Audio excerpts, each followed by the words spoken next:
Es gibt Neuigkeiten aus dem Gröön-Bohnenland. Das Hannes Flessner Revival. De Pastoor mit de Chor Footen.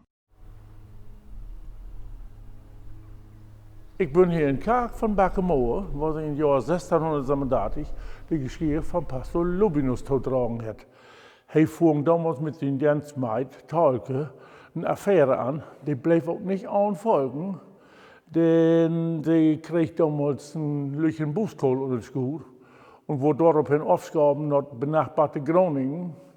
Und ons pastoor, die kon nicht von zijn Liebste laten und ist dann staudig mal nach Groningen gefahren, wo Talke dann auch ein luchen Jung zur Welt gebracht hat.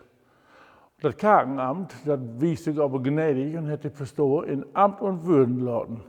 Ob das für Tag noch so wäre, weiß ich auch nicht. Diese Geschichte soll angeblich wahr werden.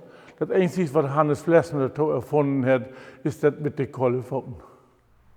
Pastor Lubinus und Backemoor, wie ein Mann, der nachts erbarmlich froh. Darum kroop ich gern bis in Meidenbett, wat Hebelage und verdreht gebracht hat. Und da will er doch still so froh, Pastor Lubinus und Backemoor.